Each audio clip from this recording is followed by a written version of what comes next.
გამარჯობა, ეს არის ცოდნის მოყვარე პოდკასტი. დღეს ოთხშაბათია, დაგიბრუნდით პოდკასტ არეადან და დღეს ძალიან საინტერესო თემაზე ვისაუბრეთ არაჩვეულებრივ სტუმართან ერთად. დღეს ჩემი სტუმარია ექიმი პროფესორი არსელ გვენეტაძე. გამარჯობა, მიხარია რომ დრო დამითმეთ, აქ ხართ ჩემთან და დღეს ვისაუბრებთ ძალიან მნიშვნელოვან თემაზე, რომელიც პრინციპში არა მარტო საქართველოს, არამედ მსოფლიო მოსახლეობის დიდ ნაწილს შეიძლება აწუხებდეს ან ამაზე ფიქრობდეს ყოველ შემთხვევაში.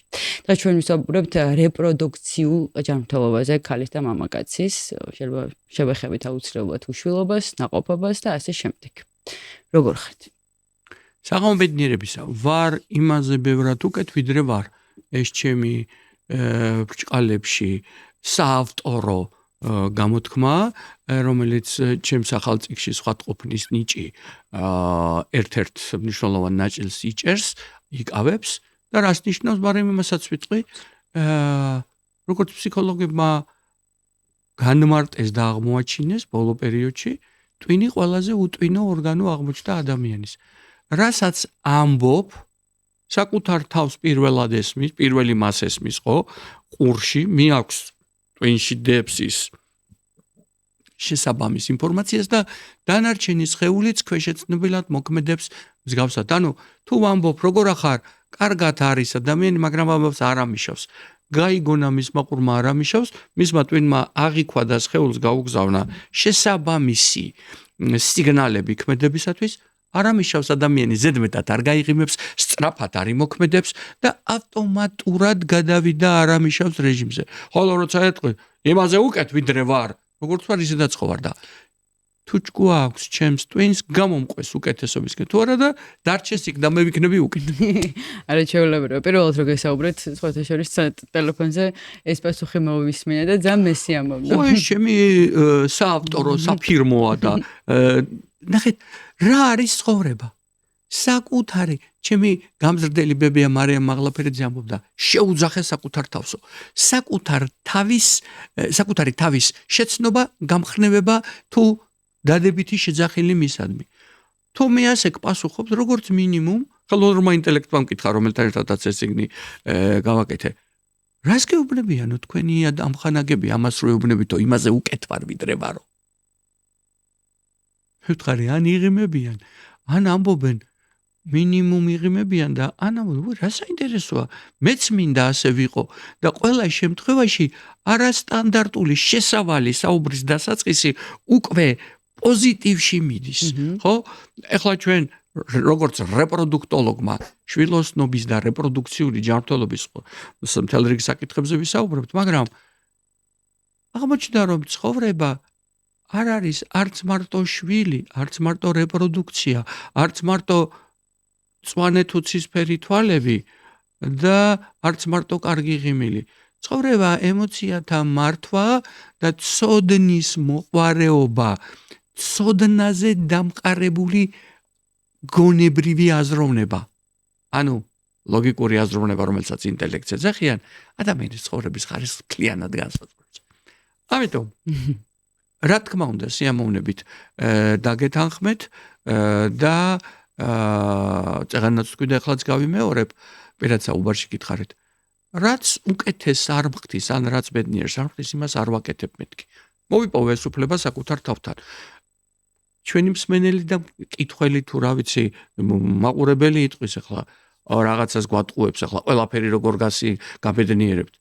რაც არ მებედნიერებს არ ვაკეთებ, მაგრამ არსებობს რაღაც ვალდებულებები, რომელიც რადგან უნდა გავაკეთო, წინასწარ ჩემს განწყობას ისეც დავარქვათ ასე მოვარგებ, რომ ამ ვალდებულების აღსრულებამ წინასწარვე სიამოვნება და პატივისცემა საკუთარი თავის მიმართ მომანიჭოს.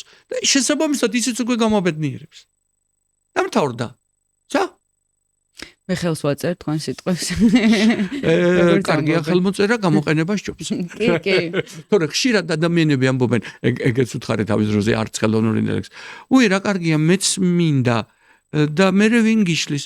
უი, რა ვიცი, ეხლა და 1000 მიზეს მოვძებნეთ ადამიანები, რომ იმ მომენტში აქ და ახლა ვერ მივიღოთ, ვერ გავითავისოთ ცხოვრება და მათ შორის ვერ ვიყოთ პოზიტიურ თუ ბედნიერების ნოტაზე. ერთმა ძალიან ახლო ადამიანმა მითხრა თავის დროზე, რომ აბოლედიმე წლის უკან. შენ სულ ბედნიერებაზე გინდა ლაპარაკი და ეგრე არ არის ცხოვრებაო და მე ვთხარი მართალი ხარ მეთქი კი ასია თუმცა ეს კანონს არ არღვევს მე ვთხარი და მე მინდა და ბოდიშს ვითხოვ თუ შენ მართალი ხარ ესე არ არის მართლა ცხოვრება მაგრამ მე ახლა ასე მინდა რომ შევხედო მეთქი. ჩემს ცხოვრებას როგორც მინდა ისე შევხედავ. საჩუქარი თავში ვიჯობია გადმოგცემ და საჩუქარს გადმოგცემთ მე თქვენ ახლა. ნახეთ მაყურებელი თუ ფიქრობს რომ საქმეს როდის დაიწყებთო საქმე ეს არის და ცხოვრება ეს არის და ბედნიერება. როდესაც შემიძლია ვიზრუნო საკუთარ თავზე, მე თუ გავბედნიერდები, ესე იგი თქვენ შემიძლია გაგაბედნიეროთ, ბედნიერება გაზიარებით იბადება, დღეს კი ხარებაა და ხარებაზე გახარებაა მნიშვნელოვანი. ზრუნვა სიყვარულია.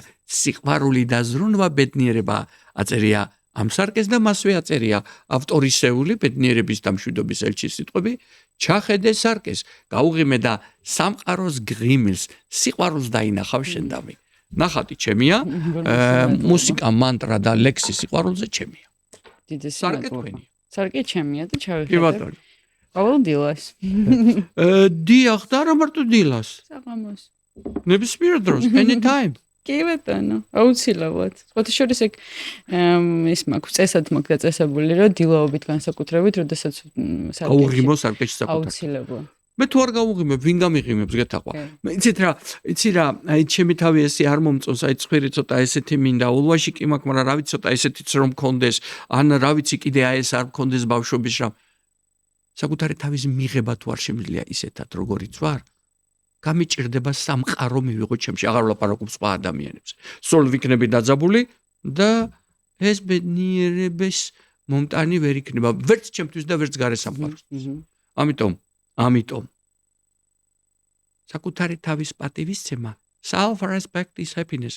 საკუთარი თავის პატივისცემა არის ბედნიერება. ასეთი მანტრა მაქვს ერთი და ნახატიც შესრულებული. სწორედ აქ ბედნიერებიდან რეპროდუქციაზე, ანუ რეპროდუქციულ ჯანმრთელობაზე რომ გადავიდეთ, მე მგონი სწორედ უპრიანი იქნება, რადგან ერთ-ერთი განმარტებით ჯანდაცვის მსოფლიო ორგანიზაციისა ჯანმრთელობა არის არა დაავადებების არ ქონა მხოლოდ, არამედ ფიზიკური, მენტალური, ემოციური, სოციალური კეთილდღეობა და ამ ყველაფრის ერთობა არის ჯანმრთელობა, მათ შორის რეპროდუქციული ჯანმრთელობა, რომლის ერთ-ერთი მთავარი მიზანი რეპროდუქცია, ანუ გამრავლება გახლავთ, სწორედ რომ მრავალი ნიშნით ჯანმრთელობის ბევრ კრიტერიუმს დავარქვათ ასე, არათუ ითხოვს, არამედ მოიაზრებს საკუთარ თავში. კი ბატონო. და ეს არის შვილი ყველაფერი არ არის, მაგრამ ერთ-ერთი გამორჩეული მიზანია ადამიანთა იმ ნაწილისა, რომლებსაც სურთ შვილის გაჩენა.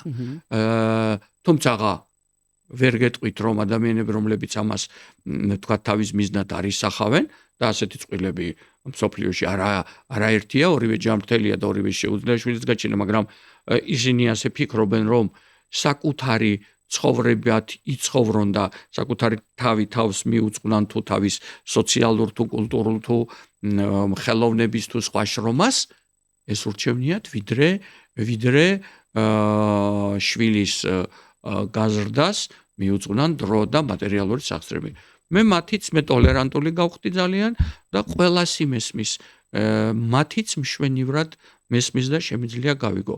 მაგრამ ეხლა დავბრუნდები იმათ, ვისთვისაც შვილის გაჩენა, ახალი სიცოცხლის მოვლინება მიზანთა შორის ერთ-ერთი მთავარი მიზანია. ნახეთ, არის ასეთი მანტრა. ის სწორედ ამ წიგნშიც არის შესული. ჩემი მანტრა გახლავთ.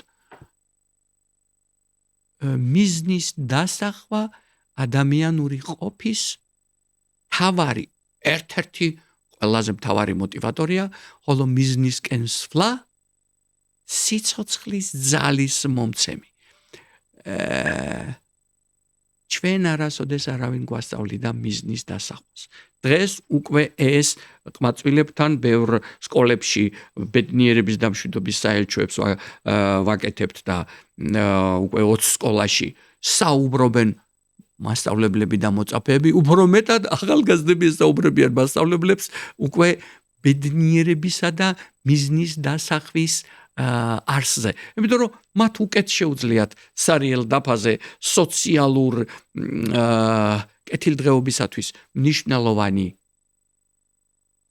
აზრები ამოარჩიონ სოციალურ სივრცეში და იქედან მოიტანონ და მიიღონ რომ მიზნის დასახვა ადამიანის ინტერესს უღვივებს ადამიანის ცხოვრებისას და ხალისს აძლევს ცხოვრებას. და აღმოჩნდა რომ ამას უფრო და უფრო უკეთ ფლობს ახალგაზრდა ყმაწვილი თაობა და მე რასაც ვხედავ ახალგაზრდა მასწავლებლები და არა მარტო ახალგაზრდა გონიერი მათ შორის ჭარმაგი მასწავლებლებიც კი ბევრს იღებენ და სწავლობენ. აღარ არის ისე მე მასწავლებელი ვარ და მე ყველაფერი ვიცი. ახალგაზრდებისგანაც იმიტომ რომ ყველაფრის ცოდნა რეალურად ადრე როგორ იყო ადრე მე 1963 წელს ტყიბულში დავიბადე წინა საუკუნეში.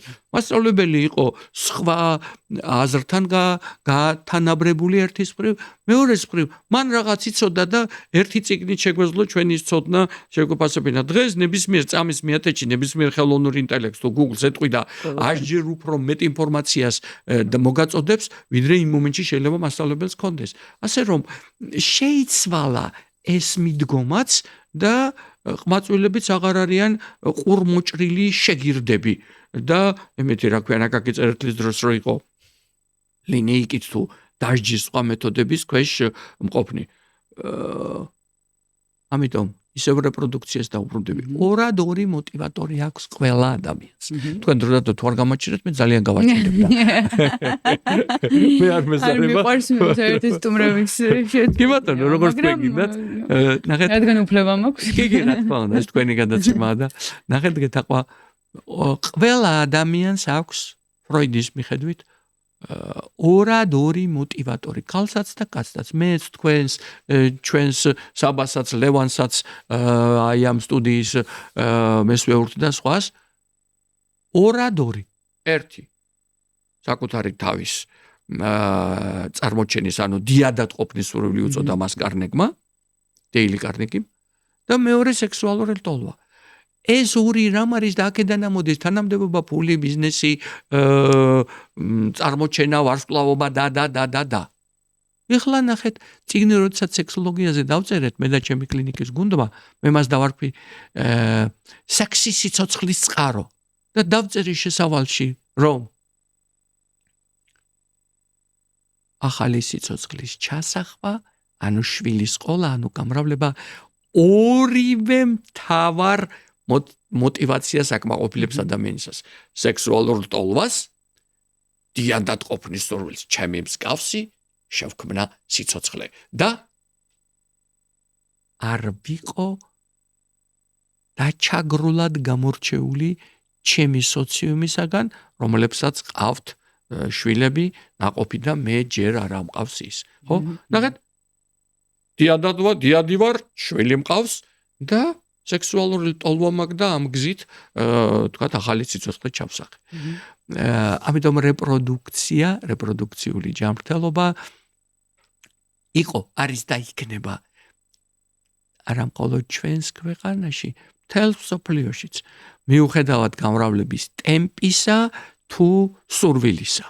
იმიტომ რომ საშუალოდ ხშირად კითხულობენ, რამდენი პროცენტია უნაყოფო წყვილებისა, უნაყოფობა წყვილებში, დაახლოებით 15%-ია ის. ანუ 100 წყვილი რომ შეერწყა ერთმანეთს და მათ მოისურვეს შვილის გაჩენა, საშუალოდ 15 მათგანს, 15%-ს გაუჩნდება გარკვეული გამოწვევები, challenge, პრობლემებს ნაკლებად ხმარობ, მაგრამ ხალხის გასაგებენაზე რო თქვა, ანუ არ დადგება ორსულობა. ოღონდაც, აქაც მნიშვნელოვანია, თუ ორსულობა 1 წლის რეგულარული სქესობრივი ცხოვრებისას არ დგება, მაშინ შეგვიძლია ვიმსჯელოთ უშვილობაზე. კი, აი ზუსტად ეს უნდა მეკითხა, როდის ვარქმევთ უშვილობას, იმიტომ რომ აი კარგად განვიხილოთ ეგ საკითხი, ხალხს გონია, რომ მაგალითად არ ვიცი, სექსუალური ცხოვრების დაწყებიდან ერთი თვის თავზე ხო არ დაორსულდა, საქმე ცუდად. ცუდად არის და ნელ-ნელა ისწავლეს, ახლა ნახეთ ეს გაჯეტები, ეს ხელოვნური თუ ბუნებრივი ინტელექტი თუ Google თუ სხვა საშუალებები მარტივად როდის 1 წელი ისიც ნახეთ რეგულარული სქესობრივი ცხოვრების პირობებში. ხანდისხან მე მყავს პაციენტები, რომელთა მეუღლები თქვათ მეზღვაურები არიან, 6 თვე წასული არიან, თქვათ სხვა სამსახურებრივი ისეთი დატვირთვები აქვთ, რომ კვირაში 3-4 დღე მურიგეობა უწევთ და შესაბამისად გადაღლილობა და ანუ ინტიმური ცოლფრული ანუ სქესობრივი ცხოვრება იშვიათია და თუ თვეში ერთხელ ხდება სექსი, ამას ასევე უბნები ნახევრად ხუმრობით, სნაიპერსაც კი უჭირს ერთი დამიზნებით მიზანში მორტყმა მეთქი. ამიტომ აქ ითვლება, რომ ისე სტატისტიკურად ჯანმრთელი რეალური ცხოვრების პირობებში მენსტრუალური ციკლის დაწყების დღიდან და დაწყება ითვლება სისხლიანი გამონადენის პირველი დღე და არა დამთავრების. დაწყებიდან მე-10 დღე რომ დადგება, იქედან 1 კვირის განმავლობაში, ანუ მე-10-დან მე-17 დღემდე, ყველაზე უკეთ განაყოფიერების უნარის მქონია ჯანმრთელი ქალის ორგანიზმი. ამ პერიოდში თუ საშუალოდ 2 დღეში ერთხელ, ანუ 3-4 შეჯვარებას ეძახიან ზოგადად, მაგრამ ადამიანებში, თქვათ, ინტიმური სქესობრივი ცხოვრება თუ არის, ამ შემთხვევაში სექსი, თავის სახელს უნდა დავარქვათ, სექსი თუ აქვთ, რომელიც მთავრდება ეიაკულაციით, ანუ სპერმის საშოში მოხვედრით, ეს ძალიან მნიშვნელოვანია. ნახეთ, განათლებულ ადამიანების რაღაც ნაწილს გონია, რომ დანარჩენიც ყველა განათლებულია. და ხშირად არის პაციენტები, მე იმ ჩემ წიგნში, სხვა შორის არ ვიცოდი რა საკითხის შემდეგში შემიძლია თუ მომთხოვთ მოგართვათ წიგნი სექსის სიცოცხლის წყარო, არის შემთხვევები, როდესაც სამედიცინო მუშაკებიც კი მათ შორის ეგთანი იყო ის ქალი, საჯაროდ აი ასისტენტ ექიმიც მეშდა, ამბობდა წელიწად ნახევარია გათხოვილი ვარ და თვეში ერთხელ მაქვს მხოლოდ სექსი, ეს ქმარიც იქიჩდა, რომ იმიტომ რომ ასე მითხრა ვიღაცამ, რომ მხოლოდ ერთხელ უნდა გქონდეს და ამ დღეს მე-13 თუ რომელიღაცა დღე დაასახელა, შემდეგ დღეებში თუ მიქნება ხელს შემიშლის ორსულობის დადგომაშიო და ესე იგი თქვა თუ იყო გათხოვილი სქესობრივ ქორწინებაში 17 თვე 17 ჯერ ქონდა ხოლმე მე ვკითხე მეუღლე არ აპროტესტებს მეთქი კი აპროტესტებს მაგრამ ვაშინებო ვეუბნებიო თუ მეორედაც გვიქნებაო ორსულობა აღარ დადგებაო არასწორი ინფორმაცია ან გაგონილი ან ორმოკრული მეორეც ერთმა პაციენტმა იქ შეტანილი მაქვს იმ წიგნში ერთმა პაციენტმა ესე თქვა ექიმმა ესე მითხრა რამდენად ექიმმა უთხრა არ ვიცი მაგრამ ყოველ შემთხვევაში აცი ამბობს და ახლა რა ვთქვა ერთხელ რომ გექნება სექსიო კიდე თუ გექნა იმ თვეში მეორე მესამედო ცეცხლი მოეკიდება საშვილოს ნუ ცეცხლი მოეკიდება ესე იგი გადატანით ანუ ის წინა განაყოფიერებისათვის გაგზავნილი ვთქვათ სიგნალი ანუ სპერმატოზოიდი მეორე გადაფარავს ნუ რაღაცა ისეთი რაღაცები რომელიც ხანდისხან გგონია რომ წინა საუკუნეაო მაგრამ აღმოჩნდება რომ კალენდარში დახედა 21 საუკუნეა ამიტომ ეს ძალიან მნიშვნელოვანია უკეთ სექსუალური ცხოვრების და სექსის შესახებ მინიმუმი იცოდეს ადამიანები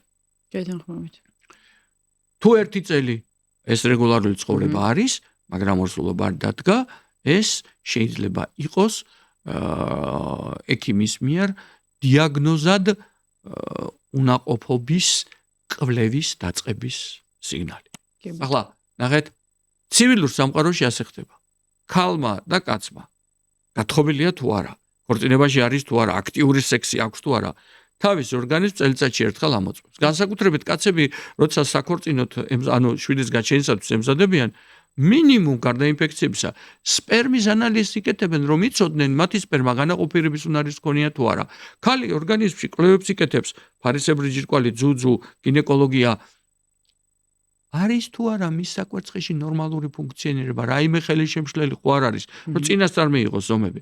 ნელ-ნელა ჩვენთანაც გამოჩნდა ასეთი გონება, განათლებულობა, მაგრამ ეს ხშირი არ არის ბუნებრივი. ხო, და დიდ ქალაქებში უფრო ალბათ ვიდრე რეგიონებში მაგალითად. თქვენ გაქვთ ძალიან დიდი პრაქტიკა ამ სფეროში და თქვენს ხელში შეიძლება ითქვას გაუვლია ძალიან ბევრ წყვილს, ხო? 7700-ზე მეტი ახალი სიცოცხლე გვაქვს ჩასახული აი ამ კლინიკაში, რომელსაც ხელმძღვანელობს ზურაბ საბახტარიშვილის რეპროდუქციული კლინიკა ქვია, უკვე მე-16 წელია.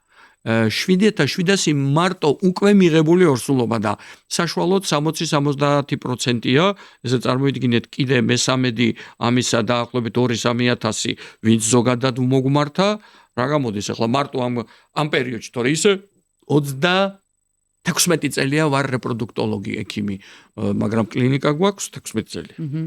აი 36 წლის, ესე ვთქვათ, 36 წლის განმავლობაში როგორი სტატისტიკა გვაქვს? ქალები არიან ხოლმე ძირითადად ამ პრობლემით, მამაკაცები თუ ორივე ერთად პარიმეტრად? განცა გეთაყვა. ჩვენ მე ხშირად ვამბობ, საკუთარ სიტყვას პატივი უნდა ვცე და ის მინიმუმ უცოდინარობაზე არ იყოს დამყარებული დიდი ბოდიში ან ზედაპირული ისეთი მაინც რა მნიშვნელობა. ჩვენ სტატისტიკას არ აგვაქვს საქართველოში, ამ სტატისტიკა რომ გქონდეს ნამდვილი, კვლევა უნდა ჩატარდეს დიდი მასშტაბის და სხვა. ის რომ ჩემს კლინიკაში წინა წლებში სხვა რაოდენობა მოდიოდა, დღეს სხვა არის, ეს სტატისტიკა არ არის. მაგრამ ჩვენი ტიპის ქვეყანა მიეკუთვნება გამრავლების თვალსაზრისით და თვალხედვით ევროპული ტიპის ქვეყნებს, იქ შესწავლილია ეს სტატისტიკა, საშუალოდ გითხარით 15%-ია და ასევე სტილი მამაკაცისა და ქალის პრობლემათა უნაყოფობის გამოწვევაში. დაახლოებით თანაბარია 50-50. ანუ ნახეთ, საშუალოდ 35-40%-ია მამაკაცის პრობლემებით გამოწვეული უნაყოფობა, ეს შეიძლება იყოს სპერმის პრობლემით, ეს შეიძლება იყოს სექსუალური აქტის პოტენციასთან და სხვასთან დაკავშირებული პრობლემებით.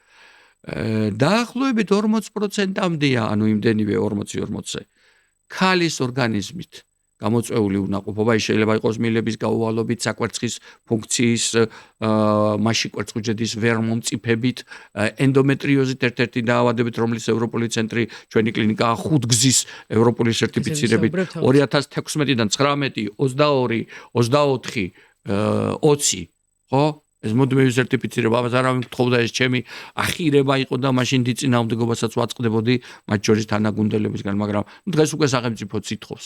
მაგრამ ეს მუდმივი განვითარებაა და აი თქვენ როცა ხედავთ რაოდენობას ორსულებისას ერთი და იგივე კლინიკაში, ერთი და იგივე მოცულობით, როგორი დინამიკაა, თქვათ 2016 წელს 240 ბავშვს ვქმნიდით წელიწადში, შარშან 2024-ში 857 შევქმნით. ერთ დღეში 3-დან 4 ახალი სიცოცხლე იქმნება. გესმით ეს რას ნიშნავს? ერთ სამუშაო დღეში. და ეს სწორედ მუდმივი ტექნოლოგიის განვითარების, მუდმივი ცოდნის დახვეწის სერტიფიცირება კიდე ამის შემოწმებაა გერმანული ლიგის მიერ ხდება ეს და 6 თვიდან 1 წლამდე პერიოდი ჭირდება თითოეულ მათგანს. ანუ მუდმივად სწავლობენ. მუდმივად ფორმაში ხარ, ხო? ესე იგი 40% ქალებში, 40 კაცებში. მამაკაცებში, ხო? 40 და 40 რამდენია?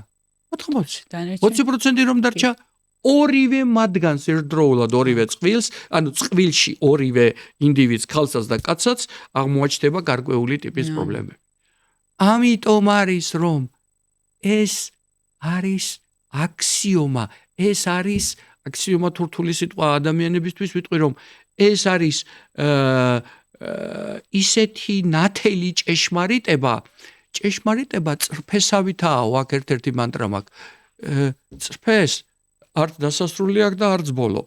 ხო და ესეც ისეთი ჭეშმარიტებაა, რომ როდესაც გინდა წყვილი მოდის და შვილის გაჩენა უნდათ მათ, მინიმუმ სასტარტო ანალიზები მამაკაცთანაც და ქალთანაც უნდა იყოს ჩატარებული. ზოგჯერ არის ასეთი რამ, რომ აი თქვათ მამაკაც წინა ქორწინებაში ყავდა შვილი, ან ქალს ყავდა. ამას როცა მეტყვენ, ეს ძალიან მნიშვნელოვანია, ეს კარგია, ანუ ის იყო ფერტილური, ანუ განაყოფიერების უნარის მქონე, მაგრამ თუ შეიძლება რომ ქალთან დადგეს რაღაც მიზეზების გამო, შემდგომი ორსულობის ვერ დაბლოკვა და ვერ დადგომა, იგივე შეიძლება მამაკაცთანაც მოხდეს რაღაც. ამიტომ ელემენტალური ანალიზი ერთიციც და მეორესიც. და დღეს უფრო და უფრო ცოტაა პაციენტები, რომლებიც მარტო ერთ მათგანს ან ქალს ან კაცს კურნალობენ, თუმცა მაინც ხვდება და ეტყვი, ერთი წელია მკურნალობდა მე ექიმი ქალი ყვებოდა, სხვაჩვენს რამოდენიმე დღის წინა კვირაში ვყავდა. და მეუღლისპერმა იცით არავის არ უთქვამს. და მე მითხრეს, მოდი ახლა გააკეთებ 1 წლის მერე და იმას აღმოაჩნდა რთული სპერმის დარღვევები, ხო? ამიტომ ბატონებო, ქალბატონებო, თქვენ მოითხოვეთ და გააკეთებინეთ ერთადერთი ადამიანი, ვისი იმედიც უნდა მქონდეს დედამიწაზე, ვარ მე. ხართ თქვენი თავისთვის და შესაბამისად ელემენტალური რაღაცეები უნდა იცოდე და მოითხოვო, რომ ორივე ანალიზი მინდა გავაკეთო. ზოგჯერ ექიმები, რა გინდა კაცო, ჯერ ან თვითონ ამბობენ, ქმარი ეუბნება წოლს თქვა, ჯერ შენ გამოიკლე და მე მეწამოვა. დღეს განათლებული ადამიანები ასე აღარ აკეთებენ, იცით რატომ? მისი ფული და დრო იხარჯება. და თუ მას რაიმე პრობლემა ჭირს, თქვა ქალსაც ჭირს და მამაკაცსაც აქვს რაღაც პრობლემა. იწყება თქვათ აღმოაჩინეს და ქალის პრობლემას მკურნალობას იწყებს ექიმი და მამაკაცი არ შეამოწმ. და რაღაცა 1 წლის მერე თუ 6 თვის მერე თუ რაღაც მერე გამოასწორა ქალის პრობლემა და ეხლა უნდა დადგეს ორსულო მეუბნებიან. რო არ დადგა, მოდი ახლა შევამოწმოთ თქვენი მეუღლე და აღმოჩნდება რომ იქ რთული პრობლემებია. ის დანარჩენი დრო და ფული ხო წყალში ჩაიყარა. კი ბატონო. თუ ეცოდინებოდათ თავიდანვე რომ ორივე მათგანს აქვს, ხო ორივე მათგანი პარალელურად დაიწყებდა საკითხის მოგვარებას და გაცილებით მეტი იქნებოდა შანსი წარმატებისა კი ბატონო.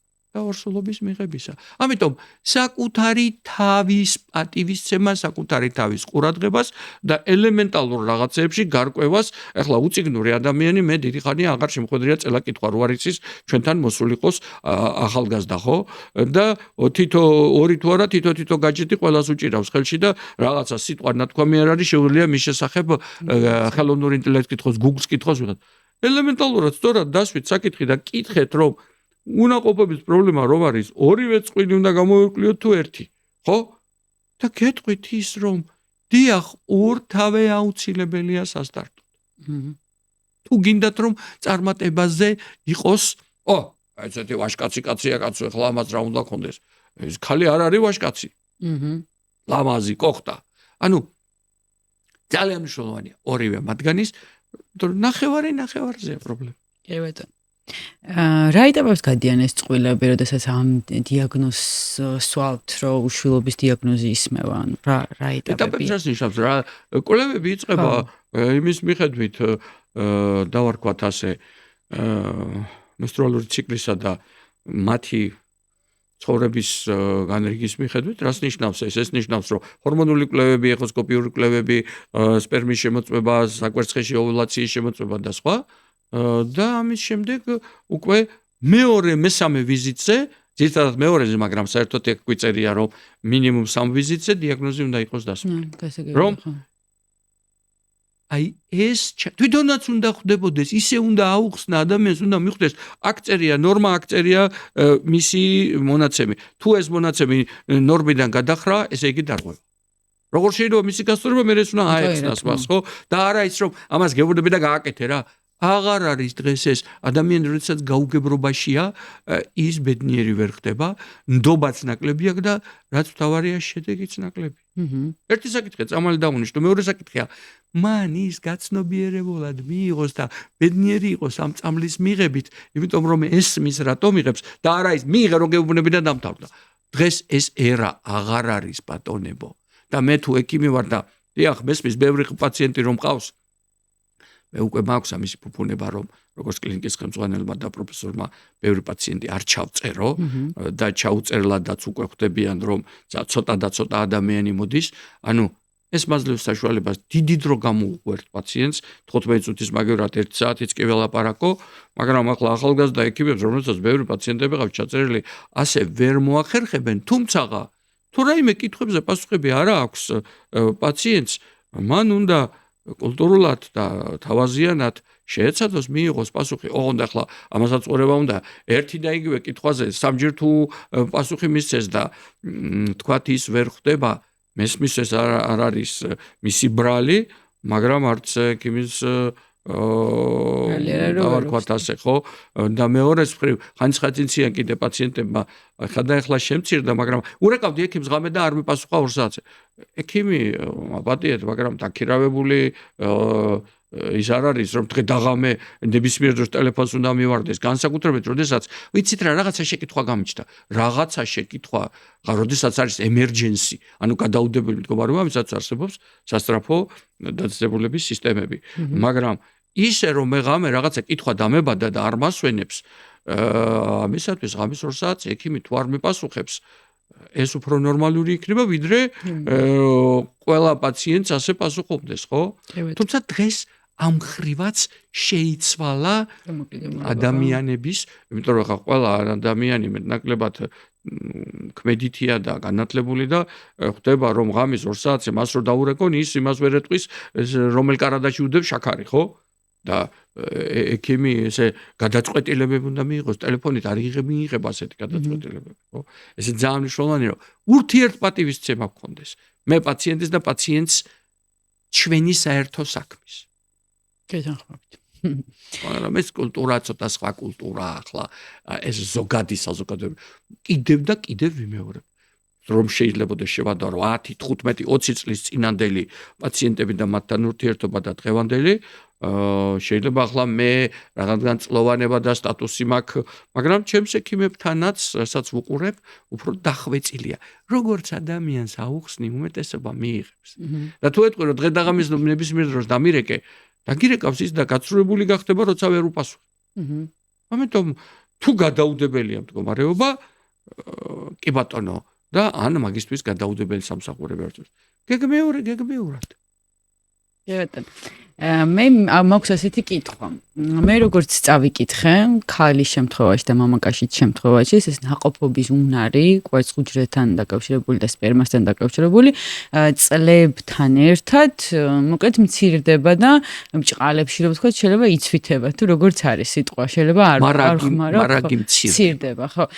უბრალოდ როგორც ვიცი, ასევე ქალების შემთხვევაში ცოტა განსხვავებული ხდება და უფრო სენსიტიურია ქალის ორგანიზმი ძალიან ძლიერია და ამავე დროს ძალიან მგრძნობი არის. კი, აი, აუცილებლად უნდა აგვიხსნათ, რომ ეს ქვესმოდეს ქალბატონებს, პირველ რიგში მამაკაცებსაც ქალბატონების ამბავი და ქალბატონებს მამაკაცების ამბავი, როგორ ხდება და აი რაღაც ასაკიცხვა არსებობს, რომ 35-მდე არის თუ 31-მდე არის ყველაზე კარგი და შესაბამისი დრო და მე მაგაზეც კიდევ მაქვს კითხვები. ნახეთ, თუ შეიძლება მომაწოდეთ მე რაც გაჩუქეთ, ახლა გამახსენდა რომ ამაზე მაქვს ეს ნახატი. ნახეთ, აქ არის ნახატი, ახლა მაგედან არ ვიცი გამოჩნდება თუ არა, ქალის სხეული ხატია და მასზე წლოვანებაა. აი ნახეთ, თქვენ ნახეთ,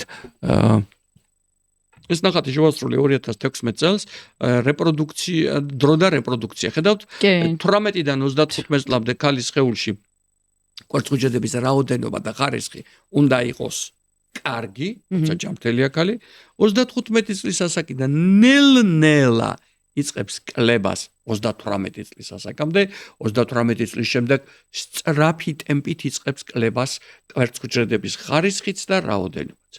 40 წლის ასაკში ბუნებრივი გზით 5%-ზე ნაკლებია ქალის განყოფიერების უნარი. ეს ჩემი მოგონილი არ არის. ეს ვინმეს შესაშინებლად არ არის. ეს ცხოვრების გასათვალისწინებლად არის. ბუნებრივი გზით, თუმცა ახლა იქ დამხმარე რეპროდუქციული ტექნოლოგიებით საკმაოდ მაღალია, 30 და შეიძლება 50%-ზე წაიყვანო. მაგრამ როცა ამბობ წინასწარი ყველაფერი დაივიწყევ ამბობენ. მაგრამ თუ სწორად იცის ადამიანმა თავისი სხეულის შესაძლებლობები, დღეს უფრო და უფრო მეტი ადამიანი, მათ შორის ჩვენს ქვეყანაშიც, იყენებს ეგრეთ წოდებული კვერცხუჯრედის შენახვის გზას.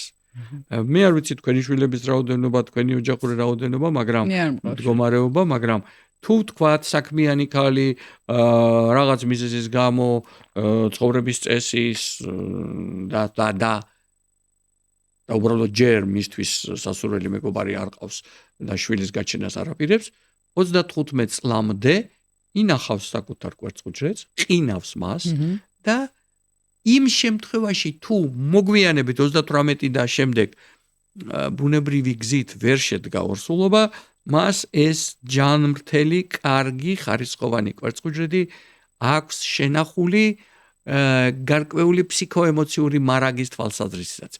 შეუძლია გამოყინოს, გაანაყოფიეროს და აქციოს სიცოცხლეთ. რამდენი ხანი შეიძლება გაყინული ემბრიონის და კვერცხუჯრედის შენახვა? 10 წელი და მეტი. ეს არ ვიცოდი. და ერთხელ ეხლა ის ჩემი მეგობარი ეს ისტორია, რომელსაც მე თქვენ გიყვებით, ალბათ 7-8 წლის წინანდელი ისტორია, ზუსტად არ ვიცი და აღარ მახსოვს თარიღი. 35 წლის ხდებოდა მისი შვილი ნიუ-იორკში, იქ ცხოვრობდა და ცხოვრობს დღესაც, არ ყავდა მეუღლე და შვილის გაჩენას არ აპირებდა და თვითონ ეს დედაც პროფესორია და მან მკითხა შესთავაზაო მისმა რეპროდუქტოლოგმა, გაყინა და შეინახე შენი კვერცხუჯრედიო და შენო რას მირჩევო როგორც მეგობარი. აუცილებლად მივთხარ, ჩემი შვილი რომ იყოს, იგივეს მეტყოდი მეთქი. მან მე მოგვიანებით მოვიკითხე და გაყინა შეინახა კვერცხუჯრედი, თუ სწორად ვიცი, ჯერ არ გაუჩენია შვილი, მაგრამ რომ დაჭირდეს მისი გამოყენება, მას ეხლა 100%-ით ეს არ ნიშნავს, რომ 100%-ით შვილი რო ყავს, ის არ ნიშნავს, რომ ის გაიზრდება და თქვათ იმ შენ მიზნებში მოხდება, რაც შენ გინდა, მაგრამ ეს გარკვეულწილად საკუთარი შვილოსნობის რეპროდუქციული შესაძლებლობის იმედიანი შენახვა არის. მამაკაცის სპერმა განაყოფიერების უნარის მქონია პრაქტიკულად მთელი ცხოვრების განმავლობაში, თუმცა 45 წლის ზემოთ ნელ-ნელა შეიძლება იყოს გარკვეული ცვლილებები, მაგრამ განაყოფიერების უნარში პრობლემა არ უნდა ეკრეს. თუმცა არიან ადამიანები, მეომრები, თქვათ, მე კი მოგადატანილი ვარ და თქვათ ქიმიო პროცედურის წინ, ან სხვა, მათ შორის კოვიდის წინ და სხვა, ბევრ ადამიანმა თავის სპერმა შეინახა, მისი გაყინვა შენახვა 300 ლარიღის და იმ შემთხვევაში, რომ რაღაც ჯანმრთელობის მდგომარეობის მიხედვით დაემართოს, რომ ვერ შეძლოს ჯანმრთელი სპერმის, თუმცა ეს გაცილებით ნაკლებია ასეთი ალბათობები, მაგრამ ესეც ერთ-ერთი გზაა. ტექნოლოგიები ისეთი მარტივია და ნათელი, არაფერს ძნელს და ძვირს არ საჭიროებს, ხოლო იმედს აძლევს. კი ბატონო. ისიც რა მაინტერესებს, აი თქვენი აზრით რა ქალის შემთხვევაში როდესაც საუბრობთ, ახლა მე 31 წლის მაგალითად და შვილი არ მყავს. რაღაცნაირად აი როცა ყალიბდები, ადამიანი, შენს რაღაც არ ვიცი კარიერას დაალაგებ, წარმოდგენა გაქვს ცხოვრებაში რა გინდა რო აკეთო, დაახლოებით რაღაცა ეს ასაკი არის, ხო? 30, 28, 30, 35-მდე, ხო? და თითქოს ისე არის ახლა მოცემული, რომ 35-ის ზემოთ უკვე ნაკლებად გაქვს იმის შანსი, რომ ბუნებრივად რა თქმა უნდა არსებობს, მაგრამ იკლებს, ხო? ნახეთ 38-ის ზემოთ არის შედარებით ნაკლებად. 35-დან იწყებს ნელ-ნელა შემცირებას, ხო? ანუ ის მინდა მეთქვა, რომ ადამიანები ქალების შემთხვევაში თითქოს აი ქალებმა გადავინაცვლეთ, ხო? გაიზარდა ასაკი შვილის გაჩენის და 18-17 წლის. უფრო მწიფე რეპროდუქციულ ასაკში გაჩენის, ვიდრე ადრე 20 და 22 და ასე.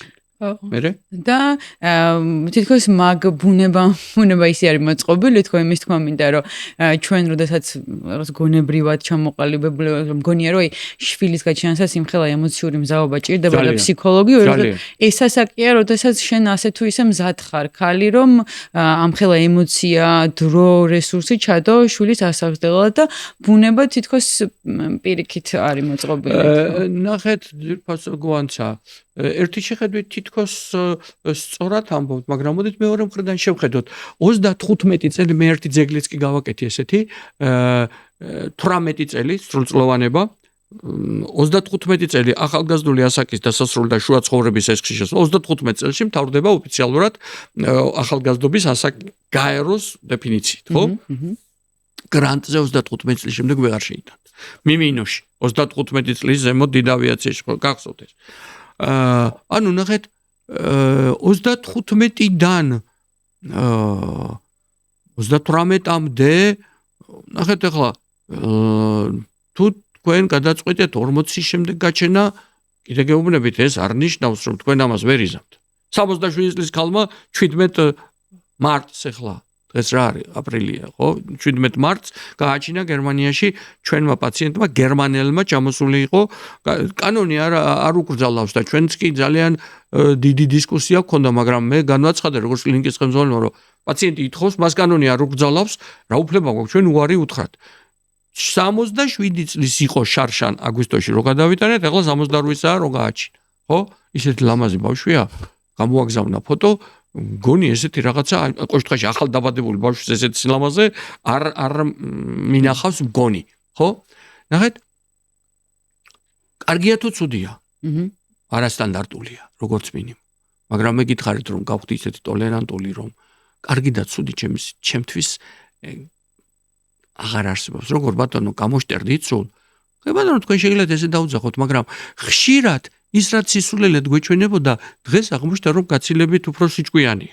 ისევე როგორც რაღაცას ერთი შეხედვით ვიღაცა შეაფასებს ან პლუსად ან მინუსად და რეალობაში ნეიტრალურია ან პირიქით იმის საპირისპიროა კარგად რო გაერკვევა ამიტომ ნახეთ თქვენი კითხვის პასუხად თუ თქვენ საერთოდ ადამიანები სულ რაღაცა აი იმას მე კი მაგრამ იმას საკუთარი თავის შესახებ საკუთარი ცხოვრება იცხოვრო გავბედე და გავხდი ის ვინც ვარ ესეთი ფრაზა გამოვაქვეყნე 2021 წლის 27 დეკემბერს ბერლინიდან მივეცი ეს ინტერვიუ წლის შემაჯამებელი ინტერვიუ და ძალიან მომაყობ დღესაც ამ ფრაზით ნახეთ ამას ქვია საკუთარი თავის ცხოვრების შესწავლა საკუთარი თავის წვრთნა თქვენ კონკრეტულად თუ მეკითხებით აი მე 31 წლის ვარ ჯერ არ ვაპირებ ხო ამის პასუხი გითხარით 35-ს რომ მიუახლოვდებით თუ მაშინაც ხედავთ რომ ჰორიზონტზე ჯერ ეს არ დგას თქვენ შეგიძლიათ გაყინოთ თქვენი კურწხვიძრედი და შეინახოთ აი თუ არ მინდა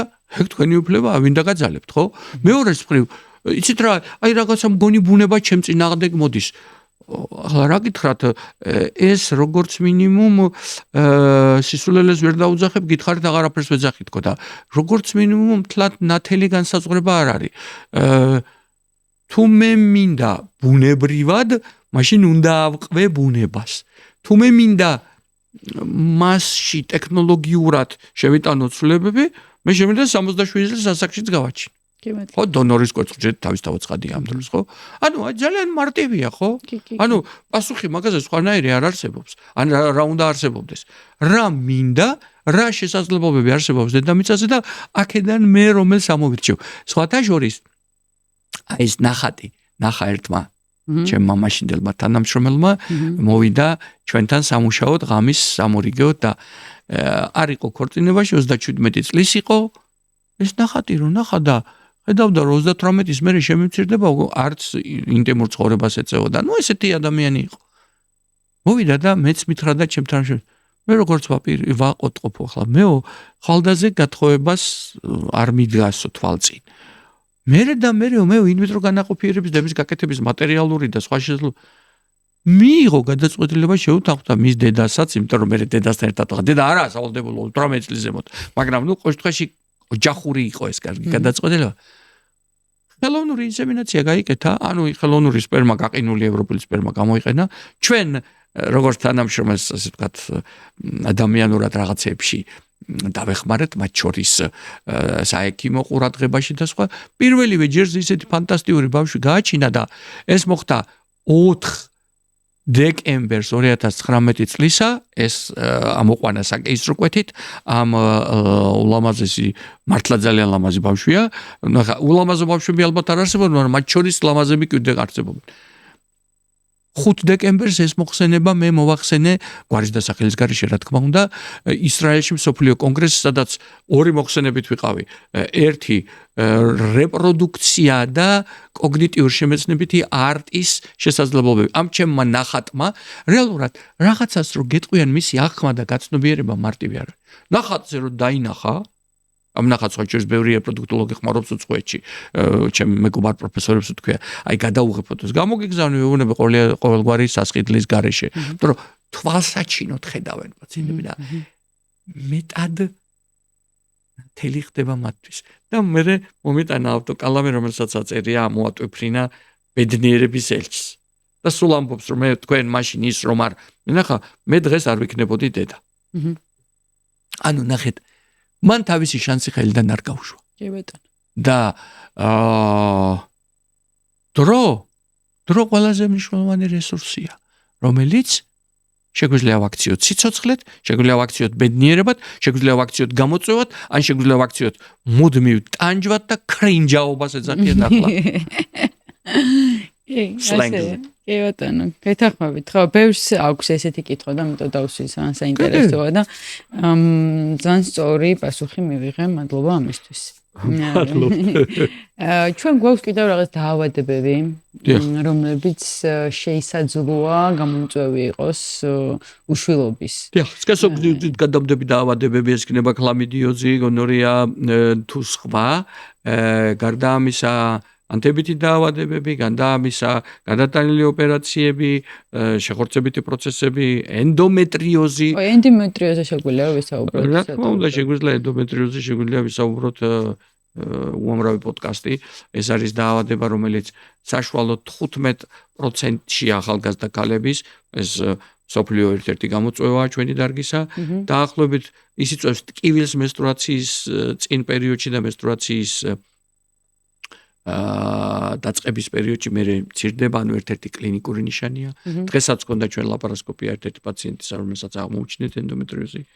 და სწორედ ჩვენი ერთ-ერთი კვლევა ის 5 გზის ევროპული სერტიფიცირება, რომ 4 აქედან როგორც ენდომეტრიოზის ევროპული ცენტრი. ანუ ახალგაზრდა ქალებს, რომლებსაც აღმოუჩინეთ ენდომეტრიოზი ლაპარასკოპიულად და ეს კერები ამოვიღეთ, პირველ 6 თვეში ბუნებრივი გზით 50% დაორსულდა.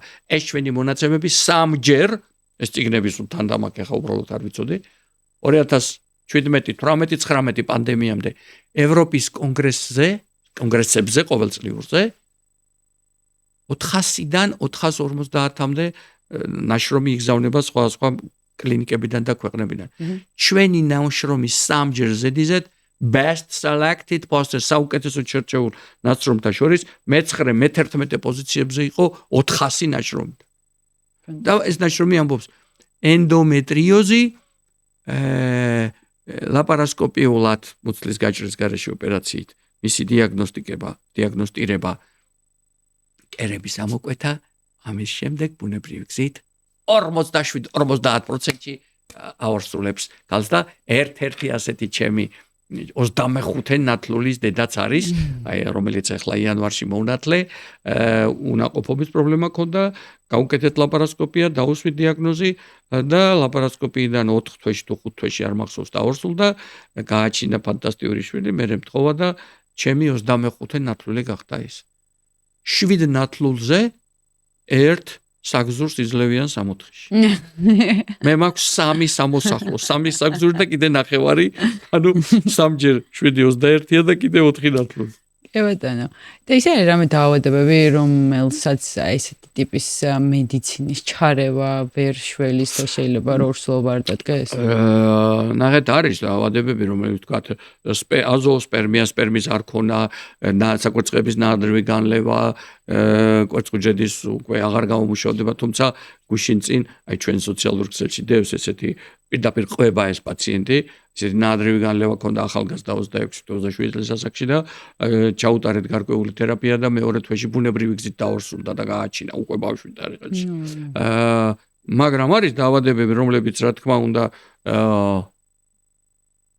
არ იძლევა პირდაპირი გაგებით საკუთარი გენეტიკური მასალით შვილის გაჩენას, მაგალითად აზოოსპერმის რაღაც ფორმა, მაგალითად როგორც გითხარით კვერცხუჯედის ან მილების არ ქონა, მაგრამ ამ დროს ინვიტრო განაყოფიერების გამოყენება ხდება, შესაძლოა დონაცია, ანუ დონორის კვერცხუჯედის თუ სპერმის გამოყენებაცო.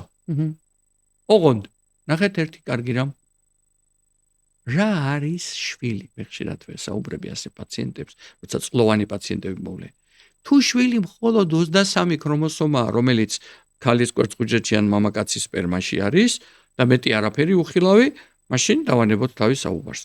თუ შვილი არის სიცოცხლე, რომელიც თქვენ უნდა მოავლინოთ დედამიწაზე, რომელიც თქვენი სურვილის გარეშე არ გაჩნდებოდა. და ამისათვის თქვენ გჭირდებათ ან დონორის კვერცხუჯედის, ან დონორის სპერმის გამოყენება, მაგრამ თქვენ სხეულში ამ შვილის გამოზდა და მე მასზე ზრუნვა და მისი ზრდა, ესე იგი ის დონორის ჯანმრთელი მასალის გამოყენება შვილის ყოლის ბედნიერებას იძლევა და არა ვისაც არ სურს არ იყენებს. ხო, დაანახებ რა არის შვილი. შვილი ხო მიზანია, რომ თავისი მსგავსი ზარდოს. ჩემი გენეტიკა რომ არ ექნება, ახლა ბატონო, ჩემი გენეტიკა უკეთესია თუ ვიღაცა უფრო ჯანმრთელის, თუ მე არა მაქვს ეს. კაცმა არ იცის, ხო? ანუ, ნახეთ, იქ მივედით, საიდანაც თქვენ მეკითხებოდით. მე მაქვს დღეს ეს მოცემულობა. აი, ბუნებას ვეწინააღმდეგები, ეწინააღმდეგე რამდენის გინდა შეგიძლია გამოიყენო თანამედროვე ტექნოლოგია, ან არ შეგიძლია გამოიყენო. მარტივია თემა. არჩევანი თავისუფალი. ხო. მაგრამ თუ იყენებ და მე ყოველდღე ამაზე წუხარ, რომ რატო გავაკეთე, ის რატო გავაკეთე, მაგაში ჯობია არ გამოიყენო. ანუ ისევ იქ მივდივართ, მიზნის დასახვა, თუ მე მიზანი არის ერთი ფანტასტიკური მანტრა. არასოდეს ინანო, შეგიძლიათ გამოიყენოთ, ზუსტად გეტყვით, რომ თქვენ ცხოვრებას მინიმუმ რამოდენიმე ბალით, რამოდენიმე ქულით ბედნიერს გახდის. არასოდეს ინანო მიღებული გადაწყვეტილება მიუხედავად შედეგისა. ნუ ეჩხუბები საკუთარ თავს. დაუმეგობრდ იმას, რადგან დამეგობრება საკუთარ თავთან. ბედნიერება. ის დასრულდა, ის დამთავრებული გეშტალტია, ის უკვე შესრულებული ამბავია და მაშინ რომ ასე ესმით. ბავშვებს მშობლებისგან, მშობლებს იმის მშობლებისგან, მაშინ რო ის მექნა და როგორ ნანობდა, როგორ ცხოვრება სად არის? იქ გუშინ თუ ხვალ, თუ დღეს აქ, აი ახლა right now right here. აქ არის ცხოვრება. ამას როგორც კი ხდება ადამიანი, ისე თითქოს აი მძიმე ტვირთები, აი კურტანს რო ეძახიან, ჩამოხსნის და ბიჭო, რა, აი მე 60 წლის რო ხდებოდი, წინასწარ დავგეგმე წელიწადნახევრით ადრე ფუძიამაზე, ფუძიამა არის წმინდა მთა იაპონიაში, მთელი ღამე ფეხით სვლა, 9 საათი ვერთ, ჯერ 5 საათი, შესვენება მერე 4 საათი. ხო? და გამთენიისას დილის 4 საათს იქ შევხვდით მზის ამოსვლას. შევხვდით რა ეს ჯგუფი, ხო? ნახეთ? მე ძიმე ზურგჩანთა მქონდა, იმიტომ რომ გამოუცდელი ვიყავ, მე არა ვარ თასვლელი და ეხლა იქ ახალგაზრდები იყვნენ 20, 22, 30, 35 წლის. ევათ მსუბუქი ზურგჩანთები ჰქონდათ, ხო? და გაცილებით უფრო მარტივ ხარ, რაზე გამახსენა. მე უკვე ჩამოსვლა რომ ძალიან გამიჭირდა გამყოლები დამეხმარენ ის იაპონელები და ეს ჩემი მძიმე ზურგჩანთა ერთ-ერთმა მოიკიდა მეორემ და ძლივს ანუ ნახეთ, ეხლა ეს გამახსენდა ამ წუთას რომ თითქოს ეს სიმძიმე მოხსნესო, როგორც კი მიხვდები, რომ წარსულზე სინანული სრული წყლის ნახვა. დეილი კარნეგი ამას ეძახდა ნახერხის დახერხვა, ნახერხს ხომ ვერ დახერხავ. წყალი შეგიძლია ნაყო, მაგრამ ნახერხს ვერ დახერხავ. დახერხილი. მომავალზე შფოთი ასეთივე მძიმე, აბა როგორ არ უნდა ვინერვიულო, ხვალ რა იქნება ჩემ ქვეყანაში, მიწის რა იქნება, ომი იქნება, რაღაცა იქნება, ეს იქნება, ის. მე დღეს ცხოვრობ და თუ გუშინდელზე ვშფოთავ და გუშინდელზე ვნანობ და ხვალიდელზე ვშფოთავ, როდის გავიცხოვრო? დღევანდელი დღე წავიდა. ეხლა აქ და ამ წუთს ვარ ბედნიერი. შემდეგი როცა დგება, მერე ვიღებ გადაწყვეტილებას. ეს კი არ ნიშნავს, რომ არ ვფიქრობ, ან ტვინი არ მაქვს. უბრალოდ არ ვნერვიულო. ხო, ღელვა არ არის შფოთვა. ხო, ხვალიდელი შეიძლება საერთოდ არ გავიღვიძო და აზე ვნერვიულო. სრულად გეთანხმებით, მეც ეგრე მოვაწყო ჩემი ტვინი, რომ ჯობს ახლა, ანუ და თქვენ რას თქვით, რომ არასდროს არ ვნანობ ჩემ მიღებულ გადაწყვეტილებას და ყოველთვის ვამბობ, რომ მიჩემნია გავაკეთო. როგორ თავისუფლდებით იცით? ძალიან, კი. ისე მაგრა თავისუფლდები, რომ ფიქრო რა ნერვოზა. აი ცირა გუშინ წინის უნდა მექნა და ვერ ვქენი და ესე ყველა იძახის თქვენ სირული. შარშან და იმის წინ და რას რომ ნანობ რა იცვლება. უბრალოდ წარსულში ჩარჩი. როგორ არ უნდა ინერვიულო თქვენ სულელი ხართ ბატონო, მეუბნება იქედან ვიღაცა. ხო ბატონო შეიძლება რა ვიცი. არ არის გამორიცხული. კი. მაგრამ მინიმუმ ისეთი სულელი ვარ, რომელიც ხო ამ დილით, კარგს რომ ეს გეტყვით. მინიმუმ ისეთი სულელი ვარ, რომელიც კანონს იცავს, ორი მთავარი პრინციპია ჩემთვის სახელმთავარი. კანონი არ დავარღვიო და ჩემი თავისუფლება უსაზღვროდ ვინმეს თავისუფლების ველზე არ საზღვარზე არ გადავლახო. ამ დილით დილაობით დავდივარ ფეხით ვაკეში და ვინც ახლა ვაკეში დადის იმ დიდ ტროტუარებზე ადგილ რაღაცეები ხდება დადებული და დღეს დავინახე ის კაცი ვინც ამას დებდა დიდი ჩანთით დადის სათვალეები უკეთია ქუდი და გამარჯობა თქო უთხარი ეს შემომხედა და მეთქარი ამ რაღაცე იღებდა ჩანთიდან ხან ტანსაცმელს დებს ხან რბეულს არ ვიცი ესე ადგილ ხო გაივლის ერთი 10 ნაბის კიდე და მეთქარი შეიძლება გითხოთ მეთქი რომ რამეს ნიშნავს ეს არაფერს არ ნიშნავს მე გიჟი ვარ პროსტო და ვაკეთებ ესე მინდა კი ბატონო მითხარი ვიღაცა ჩამოიდეს ახვეტავს მე მაგრამ ნახეთ ნაგავს კერყრის რაღაცაზე არ ვიცი რა ვაკეთებ მოწონს იმ კაცს ეს ანუ ახლა მე ამას არ ვაკეთებ მაგრამ მე თქვენ თავისუფლებას არ ვარღვევ და კანონს ვიცავ დანარჩენი ახლა ვიღაცა ალბათ გიშმიწოდებს სულელს ვიღაცა ძალიან ჭკვიანს ვიღაცა ბედნიერების ერთს ვიღაცა ექიმ პროფესორს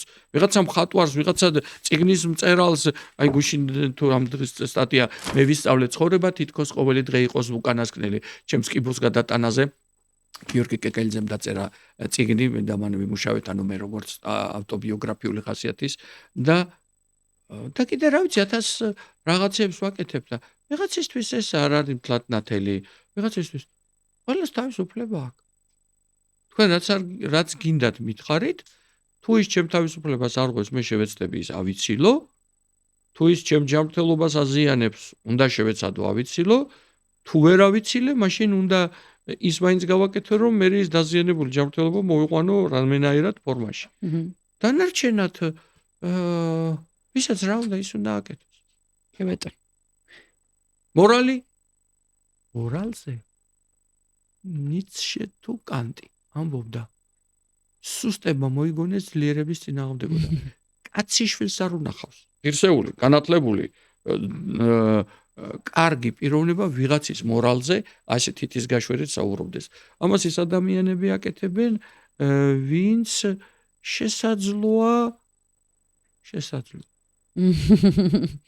იფიქრეთ ის რაც გინდა თქვენ ჩემს ეს თქვენი უფლება როგორც კი თქვენი საფიქრალი ხდება ჩემი პრობლემა მაშინ დამთავრდა ჩემი ცხოვრება დამთავრდა როგორ მაშინ გართულდა ჩემი ცხოვრება როგორ არ გაინტერესებთ რა სიტყვის ხალხის თქვენზე დიახ რა თქმა უნდა კოკო შანელი ამბობდა სხვა შორის მე საერთოდ ვფიქრობ იმაზე ისინი რა სიფიქრებენ ჩემზე რატო უნდა მომღერლებდეს მე მასე ვერ გეტყვით მე ვფიქრობ იმიტომ რომ ანდერშიც კი ჩავწერე ზრუნვა სიყვარულია დავაარსე 52 ლექცია ხვალ იქნება 50 არა გადაიდო ერთი კვირის მერე იქნება 52 ლექცია წელიწად ნახევრის განმავლობაში ორ სულებს უტარდებათ ჩემი საკუთარი ჯიპიდან ეს არ არის კლინიკასთან კავშირში როგორ უკეჩეულია თავიანთი შვილები გაზარდონ ანუ აი თქვენ რო გვანცა მაგალითად რა კარგი შვილი ხარ შენ გვანცა კიდადი ხარ სიმღერაზე და ერთი 10-იანიც მიიღე მაგრამ აგერ ჩვენი ნინიკო ჩვენი ბიძაშვილების შვილი 5-10-იანი მიუღია და ცეკვაზეც სტატის და ხატვაზეც და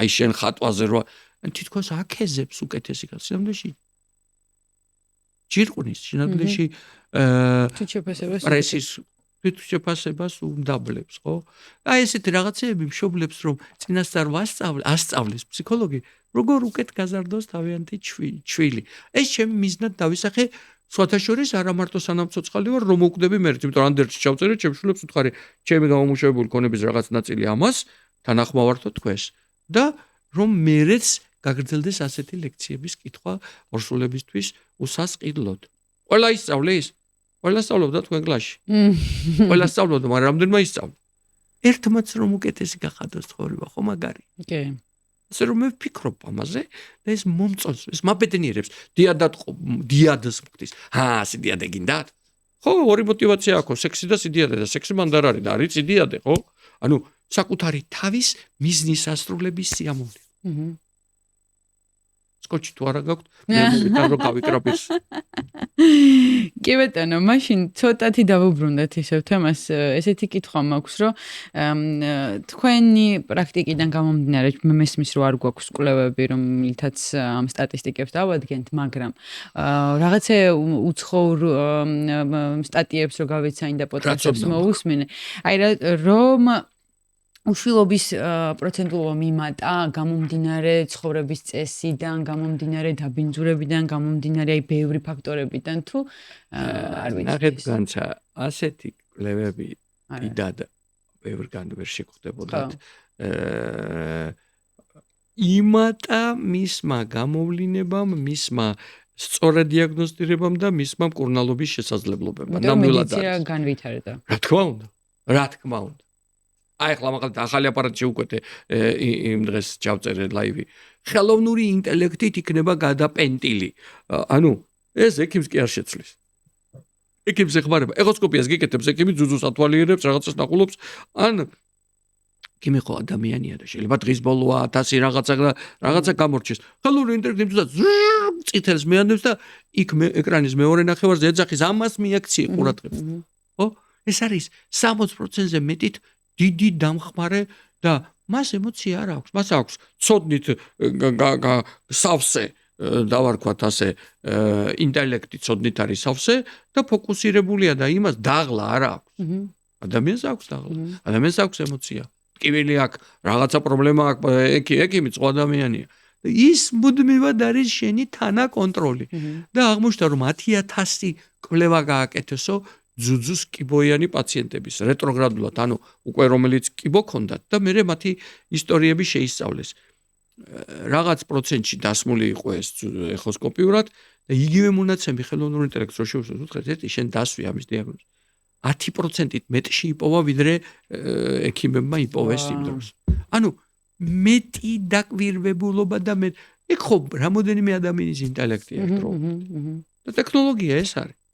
თუმცა ხო არის რაღაც მაგალითად სიგარეტის მოწევა, რომელიც ზიანს აყენებს კვერცხ უჯრედს, მაგალითად ალკოჰოლის მიღება. კი, არის. შეიძლება გამონაბოლქვიეს, pollution, რაც არის დაბინძურება გარემოსი, რომელიც რეალურად მზარდია, ხო? აი, აქედან ესეთ კითხვას დავსვავდი ალბათ, რომ რა არის ის ყოველდღიური მავნე ჩვევები, რაც ადამიანს ახასიათებს, აკეთებს და ეს ყველაფერი ხელს უშლის იმ წყვილებისთვის და იმ ადამიანებისთვის, ვისაც ჭარბი წონა, ფათშიც, ქალშიც, მაგრამ ამ ჭარბსაც გააჩენ რამდენად ჭარბია. სოქნებიც გინახავთ და 12 შვილი ყავს და კარგი ტანისაც და ანუ აბსოლუტური არაფერი არ არის, მაგრამ მათ შორის თამბაქოს, ნარკოტიკის და რაღაც მოხმარება გარკვეულწილად, მაგრამ არა ცალსახად. ახლა ვინც არ სვამს და არ ეწევა ასეთი კაცების რაოდენობით იმათ შვილებს მასე მაშინ ნახევარ საქართველოს არ ეყოლებოდა, ხო? მწეველებიც არიან და ვთქვათ ალკოჰოლის კარგი მომხმარებლებიც. ეხლა მე მგონი ცოტა შემცირდა, მაგრამ ჩემ თაობებში ეს იყო ტრადიციული ვაჟკაცური ყოფნა, ყოველ დღე კარგი ჭიქით ხელში საუბარი, ხო? და ნახეთ დღეს ვლაპარაკობდი საოპერაციოში. ეხლა იქ რა იქნება, აი ეს ეკოლოგია გაფუჭდა რაღაცას საუბრობდნენ, მომსმინეთ მეთქი ყურადღებით თქო უთხარი. გადახედეთ ობიექტურ ყოფას. მაშინ, როდესაც ხუთი სახის პროდუქტი არსებობდა და საერთოდ არ დადიოდა მანქანები. ადამიანების სიცოცხლის ხანგრძლივობა რამდენია? 40 წელი. და ცოტა მეტი. ახლა რამდენია? 80-მდე ადის. 75-80 საშუალო ხანგრძლივობა წავიდა, ხო? იმიტომ რომ კიბო ადვილად აღმოჩნდეს. მე კიბო გადატანილი ვარ. ის კვლევები რო არ ყოფილიყო, მე დღეს აქ არ ვიждდებოდი და დროზე არ მიმემართა. წამალი აღმოაჩინეს, წნევის რეგულირება, ცხოვრების უკეთესი ჯანსაღი წესი და ეს გამონაბოლქვები ეს მანქანები კვლევა ჩაატარეს და ქალაქის ცენტრში, საქართველოში არ იყო ეს კვლევა, ერთ-ერთი დიდ ქალაქში იყო. ქალაქის ცენტრში და უდიდესი გამონაბოლქვებია, ხო? ცხოვრების ხანგრძლივობა და ხარისხი გაცილებით მაღალი იყო, ვიდრე ქალაქის მიმდებარედ, სადაც ეკოლოგია იქ ცხოვრების სხვა რამის გამოა ხარისხი დაბალი, საკუთარ კვლევებს ვერ იტარებს, წამალს ვერ იღებს, ცნობადობა არა და სხვა. და აქ კი არის ეს რაღაცა, თქვათ, ხელისშემშლელი გარემოებები, მაგრამ საპირწონედ იმდენად წონასწორდება დღეში 5 სხვა წამალს იღებს. არ რეგულირებს. ის ვერაფერს ვერ არეგულირებს და პირველივემ დაარტყა და მოკლა. ხო, ნახეთ, ასე რომ ჩვენ ხო ადამიანებს ასე რაღაცას ავყვებით, დავიღუპებით, ეხლა ნახე რა მოხდება, ეხლა არაფერიც არ ხდება, ადამიანთა ხანგრძლივობა იზრდება, ეს არის რეალობა. კიბოები იზრდება, კიბოს გამოვლენის შესაძლებლობა იზრდება და კიბოს გამოვლენის შესაძლებლობით მისი განკურნების შესაძლებლობა 10-ჯერ უფრო იზრდება. კი, ზუსტად ეს მინდოდა რომ გაჟღერებულიყო, იმიტომ რომ ეს რაღაცა მცრუ ინფორმაციები ხშირად არის, რომ გაიზარდა უშვილობა, გაიზარდა ის, გაიზარდა და გამოვლენ მათ შორის, თქვათ, ექიმების ახლა ბევრად გაიზარდა. რის საფუძველზე ამბობთ? წინა წელს თუ მას 5 პაციენტი მისდიოდა და დღეს 10 მიუვიდა, ეს კი არ ნიშნავს, რომ ის გაიზარდა. მასთან მივიდა ცოტა მეტი პაციენტი. და სტატისტიკა ცოტა სხვა რამ არის. სხვა მაგრამ ნახეთ, აი ახლა ყველაფერს ვერ ვიტყვი, თუმცა ერთს კი ვიტყვი, რომ როდესაც ადამიანების ცხოვრებას ვსწავლობ ისე ჩემთვის, ხშირად აღმოჩნდება, რომ რაღაცაში ძალიან ძლიერი პროფესიონალი ცხოვრების სხვა საკითხებში, აი ფაზლი რო შეიძლებაოდეს ტვინში ჩახედო, ხო? გუშინ ვსაუბრობდი ერთ-ერთ კოლეგასთან. ბევრი ფაზლი სიცარიელია. ანუ რაღაცაში ძალიან უდაოდ თქვათ ექსპერტია, მაგრამ სხვა რაღაც საკითხებში ისეთ რამე სიტყვის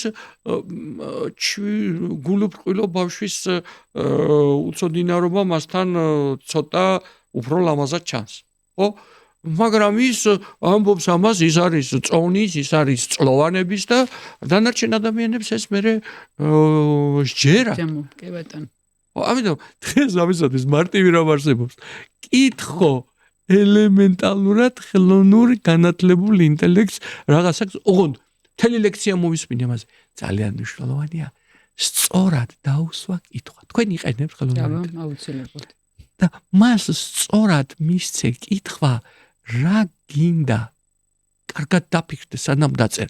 ეს სხვა შორის იმ ლექციაზე კარგად იყო და ასევე არის ცხოვრებაში ადამიანთა უმეტესობა ვერ იგებს პასუხს წესიერად, იმიტომ რომ კითხვას სვამს სხვაგვარად, იმის გაგება სხვაგვარად ხდება და შედეგი ვერ დგება. თუ კარგად მოფიქრებლად ჩემ სტუდენტებს სულ მემნები, რამდენჯერმე დაფიქრდები როგორია ამ კითხვის დასმა. მიიღებ ზუსტად იმ პასუხს, ყოველ შემთხვევაში იმაზე მიიღებ პასუხს, რაც კითხვა გაქვს. კი ბატონო. აქვე ვიტყვი ერთ სიახლეს, მე პარალელურად მუშაობ რაღაც ქართულ საიტზე, რომელიც ხელოვნურ ინტელექტზე იქნება დაფუძნებული და ის დაწერს, გადათარგმნის, შექმნის ტექსტებს და ინფორმაციას მოიძიებს. ოღონდ ჩვენ თუ ვიყენებთ სხვადასხვა ხელოვნურ ინტელექტებს, რაღაცა შესამჩნევად, იქ ყველა ხელოვნური ინტელექტი იქნება გაერთიანებული. ძლიერი მხარეები იქნება მოყრილი. კი ბატონო, და სულ მალე გეტყვით რა იქნება ეს ჯერ. საჭირო მე ხა გამოვიყენე ეს ხელოვნური ინტელექტი, ფრანგულად ვთარგმნე რაღაც ნაწილი ამ წიგნისა, იმიტომ რომ იქ დილერები არიან რაღაცები და მე შევამოწმებინებ თხოვე ერთ-ერთ ფრანგოლოგს და მან მითხრა რომ ძირითადად კარგად არის გაკეთებული, მაგრამ ამას ვთხოვე რომ ეს ჩემი წიგნის ამონაწერებია და თუ შეიძლება ლიტერატურულად გამართულად მითარგმნეთ, რადგან უნდა ვაჩვენო გამომცემლებს, ხო? ამასაც მნიშვნელობა აქვს. რა თქმა უნდა, კი, და ზუსტად ეს გვაქვს ჩაშენებული ამ ხელოვნურ ინტელექტში, რომ სხვადასხვა სტილზე გამართავს ტექსტებს და იქნება ხელმისაწვდომი ქართულად. ისიც რა მითხრა დღეს ერთმა ჩემმა მეგობარმა მითხრა რომ გავუგზავნე ამ დილით რაღაცა ხარებასთან დაკავშირებით ისეთ მოკლე ლექსი მივწერე და მე მითხრა, რა დიდებულად ამბობდა შენ სტილზე დაიწყო ამ ხელოვნურმა ინტელექტმა რაღაცა ლექსი დამიწერა, ლექსით მომმართა, იმიტომ რომ მე იმპრესიულად პასუხად მოკლე ლექსს ვეუბნები ხოლმე, ლექსად პასუხობ, თქვა, ორ ფრაზას ლექსად გავუდა. იმანაც ახლა მოინდომა და რა უშავს გამოუვიდა, უნდა გითხრათ, შემიძლია წაგიკითხოთ მერე, თუ გინდა. კი ბატონო, კი, ძალიან ესეთი უკვე დაიხვეწა და ბევრი ისწავლა ხელოვნურმა ინტელექტს. ფთოვანება, ციცით როგორი აი ადამიანური მე ერთხელ ვთხარი, შეიძლება გიწოდოთ გენიალური ინტელექტი თქო და კიო ბატონო, რაც გნებავთო მიწოდეთო, მაგრამ არ დაგავიწყდეთო მეო მხოლოდ ხელოვნური ინტელექტი. როგორი თავდაბარი ყოფილა. ხო, ანუ მეო მაინც ესავარო და იცოდეთ. ხო, რა თქმა უნდა, ეს ვიცოდეთ, ეს არ უნდა დაგვავიწყდეს ჩემი აზრით, ეგ მნიშვნელოვანი არის, რომ ადამიანებს კიდე რისიაში იცი არა ერთ მომენტში მეგობარმა მითხრა განათლება. ეხლა იცი რა, ხოლმე დადგება დრო რომ ეკიპებსაც იმასაც ვერაფერს ვერ ჩაარნათლოს, ნუ ეგებს როგორ ჩაარნათლოს, ის შეიძლება კარგი დიაგნოზი რაღაცა დასვას და შეიძლება იმის კურნალობა დაწეროს, მაგრამ როგორც კი რაღაცა გადახრა მიდის იმას ვერაფერს ვერ უშვება ის და ექიმი ადამიანი იმისთვის არის რომ ის flexible მოქმედებს მოქნილად. კი და სხვათა შორის ერთი არაჩვეულებრივი უცხოელი ადამიანია, რომელიც ამ საკითხზე საუბედო პოდკასტი მოусმინა მოკლედ და იქ იყო საუბარი, რომ აი ამ საშიშროებაზე, რომ ჩაგვანაცვლებს, არ ჩაგვანაცვლებს, რას იზავს და ეს ადამიანი ამბობდა, რომ პირიქით აი ესე შეხედოთ ამ საკითხს, რომ მაგალითად ხელოვნური ინტელექტი შეასრულებს შავ სამუშაოს და ადამიანებს უფრო გამართულად ვიდრე შეასრულებდა და ადამიანებს მოგვეცემა საშუალება ჩვენი რეალური ბუნება, კრეატიული მხარე გამოვიჩინოთ და წამოვწიოთ წინ და ვაკეთოთ კრეატიული საქმე, რაც რეალურად ჩვენი ბუნებაა. და ის შავი სამუშაო, რომელიც წლების განმავლობაში გჭირდებოდა დაგვაჯერეს, რომ ჩვენი საქმე იყო თუ ასე შემდეგ, ეს შეიძლება ჩაგვეხსნას და რეალობასთან ახლოს მივალთო. ესეთი პასუხი გასცა. კარგი პასუხია, მაგრამ ნახეთ. ის მოთხოვნით უნდა ვთქვა. 90% დაახლოებით საშუალო და დაბალი ინტელექტია დედამიწაზე. ჩვენ ქვეყანას არ ეხება ეს. ამიტომ ის ვიღაცა რომ თქვათ აი კომპიუტერები რო შემოვიდა ამას აქ გადადებდა ახლა იმას კომპიუტერული სისტემა დებს ხო მისი სამუშაოები მცირდება მაგრამ შეიძლება მას მიეცეს საშუალება რომ რეალურად თავის ეს გამოავლინოს შესაძლებლობები რომელიც აქამდე არ ქონდა გამოვლენილი მიეცემა რა თქმა უნდა ყველას მიეცემა ნახეთ ყველა შეიძლება იყოს მოთხოვნადი თუ ის ძიებაშია და თუ მას დავარქვათ ასე შრომა არ ეზარება კი ბატონო გადაღმებით ესე კი ბატონო ცოტა კიდევ ერთხელ დავუბრუნდები ჩვენს თავარ თემას და გკითხავთ როგორ მოქმედებს აი თქვენ ამდენ ადამიანთან გაქვთ შეხება და გქონიათ როგორ მოქმედებს უშვილობა ადამიანის იდენტობაზე და აი ფსიქოლოგიურ მდგომარეობაზე როცა ამას იგებს მე არ მაქვს იმაზე საუბარი რომ მაგალითად შეუძლია სხვა დამხმარე მექანიზმები ჩართოს და ეს შედეგი დააყენოს ესე ვთქვათ მისი ნებით აი ეს პირველი გაგება პირველი შეხება ამ ყველაფერთან რამდენად მოქმედებს ფსიქოლოგიურად ცუდ მხარეზე მაქვს საუბარი რა თქმა უნდა ხო, ეს რთული ნაწილია, უნებრივია. მაგათ ახლა მე კი ბოგადატანილი ვარ და მოდი გავაკეთებ პარალელებს, ხან მithქვამს, რომ თქვენ შვილთან და მე და თქვათ ის სხვა ვისაც კი გვაქვს სიკვდილის სიცოცხლეზე საუბრობს, ხო? თუმცა ახლა იმ მომენტში მე რაც მაწუხებს მგელი შემჭავს თუ მგლისფერი ძაღლი, ანუ იმდენად მძიმე და სტრესილი ვარ, რომ არ ვიცი, კი მომირჩევნო და შეიძლება მქონდეს იმ პერიოდში, ხო? იმიტომ რომ აქ სხვა რამეზე ვფიქრობ, იქ სხვა რამეზე ვფიქრობ. თუმცა დღეს ნელ-ნელა ხო, ფსიქოლოგიურად რთული ნაწილია, თუმცა მეტად და მეტი ხდება თანამედროვე ადამიანები და წყვილები, რომლებიც ისეთი დავარქვათ ასე, გონივრულად 25 წლის უშვილო წყვილი ყავდა, რომელსაც დღეს ტყუპი ნაყოფი აქვს. 25 წელი თანაცხოვრებაში იყო და ეს ყველაფერი ასე ვთქვათ გაიარო არ არის მარტივი. მეორეც არის ეს ციგნის სექსის სიცოცხლის წყარომითი. დაახლოებით 62% წყვილებისა, რომლებსაც უშვილობის პრობლემა აქვთ, სექსის ხარისხი ხდება ძალზედ, იმიტომ რომ სექსი თითქოს მხოლოდ განაყოფიერებისთვის კიდევაც მითხრა ერთმა კალბატონმა მოვიცოდე რომ ის შვილოსნობისთვის არ არის საერთოდ არ მინდა არაერთი ასეთი ანუ დიახ რაღაცეები რაღაც ტრანსფორმაციებს განიცდის მაგრამ სწორი დროული და ნორმალური გამოკვლევა და მკურნალობა აძლევს საშუალებას გადაჭრას პრობლემას და ეს თემა ეს სტიგმა თუ ეს დისკომფორტი მოიხსნას. დიახ, ამას სჭირდება ენერგია, მატერიალური, გონებრივი, ფსიქოლოგიური, მაგრამ ბავშვის გაზდას არ ჭირდება, ჩემო ძვირფასო. ძალიან დიდი. გაცილებით მეტი და ხანგრძლივი პროცესია, ვიდრე ის ერთი თემა. კი ბატონო. ამიტომ, ნახეთ, თქვენი კითხვის პასუხად შემიძლია გითხრათ. ადამიანის ფსიქოლოგიური მდგომარეობა მისი ცხოვრების ხარისხს განსაზღვრავს, ეს მოგეხსენებათ. უშვილობა მე ხშირად ვამბობ, უმეტესწილად ავადმყოფები ისინი არიან, ახალგაზრდა ლამაზი წყვილი მოდის შენთან, ხო? და გარეგნულად კახურად რო თქვა, ნიშანდობლივად არაფერი აწუხებთ. არაფერი აბსოლუტურად არ შეხედავ, ესეთი სილამაზეა, ტანი ფეხი, იქ სადღაც რაღაცა გარკვეული დავარქვათ ასე დისფუნქცია რომელიც ვიზუალურად და ცხოვრების სხვა ფიზიკურ ნაკლად არ ითვლება. ამიტომ მათთან მუშაობა როგორც ექიმი სხვა პრინციპებით არის, ვიდრე მე რომ კიბოიანი მივედი ექიმთან, ან რომ მე რამე მტკივა და მივდივარ, იქ სხვა მე ავადმყოფი ვარ იმ მომენტში დაავადებით რაღაცა სატკივარით, მოდით ესე ვიტყვი ქართულად, სატკივარით შეწუხებული. აქ ტკივილი არაფერს ამაქვს, მაგრამ სულ ის ტკივილი მაქვს, ეს თემა ვერ გადავწყვიტ. ხო? რომელი უფრო ძლიერია? ახლა იცით რა ეგზამენის სათქმელია. იმ დღეს სტუდენტებთან ლექციებს ვკითხულობდი ტკივილზე. ტკივილი 75% ცენტრალური ნერვული სისტემიდან მიდის. მხოლოდ 25%-ია ნამდვილი ტკივილი რო გაზომეს. მაგრამ ახლა ჩემთან მოდის პაციენტი და მეუბნება ტკივაო და მე გამოვკითხე და ხვდები რომ ეს ფსიქოემოციური ტკივილია, მაგრამ მას თქვა იცით რა, ფსიქოემოციური წაიწ. ევას ტკივა და შენ უნდა დაეხმარო. დიახ, უნდა უთხრა შესაძლოა ეს იყოს, მაგრამ რა გზები არსებობს. როგორ მოუგვარო, ის ჩემთან მოვიდა, როგორ მომიგვარო ეს ტკივილი, თორე ის კი არა რომ, ეს კაცო ფსიქოლოგიურია, წადი თუ ძმა ხარ სახში. ტკივა და რა ქნას. ასე რომ ეს უნაყოფობის თემაც ისევე როგორც ბევრი სხვა რამ ფსიქოემოციური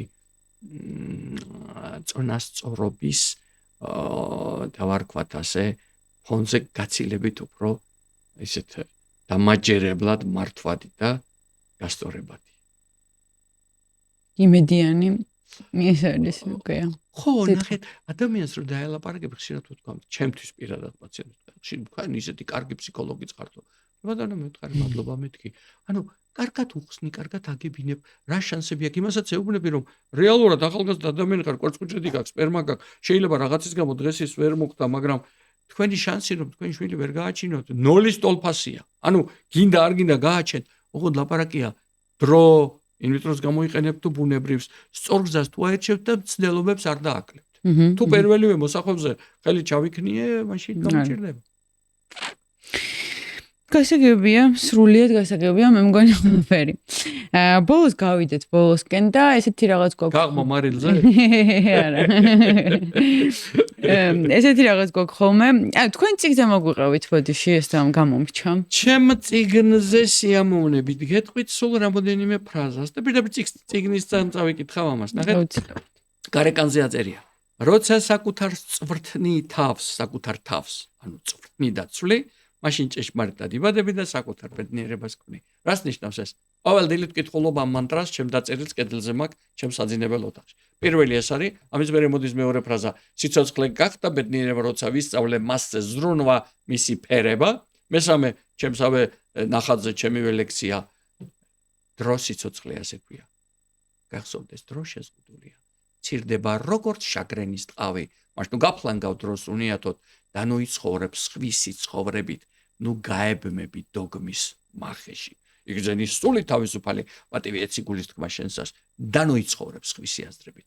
იყავ შიშველი, ანუ გამჭვირვალე, იყავ მშიერი იდეებით მოშიებული, იყავ სულელი ფიქრი out of box. თავისუფალი ღირსეული და ბედნიერი. და მერე მთავრდება მეოთხე ნახატია ზემოთ. სიცოცხლე გახდა ბედნიერება, როცა ვისწავლე მისი ფერება. პირველი იყო მასზე ზრუნვა. ახლა არის უკვე პირდაპირ მისი ფერება. მიეფერები, მოგეფერება. და ნახეთ, კიდევ ორ მანტრას დავიკითხავ და დავამთავრებ, იმიტომ რომ აქ 433 გვერდია, მანტრები, ლექსები, პოეზია, პროზა და ასე შემდეგ. როცა არავის ედარები, არც არავისე ნაკლები ხარ და არც არავისე მეტი. არც ვინმესე წინ ხარ და არც ვინმესე უკან. აბა როგორ ვქნა?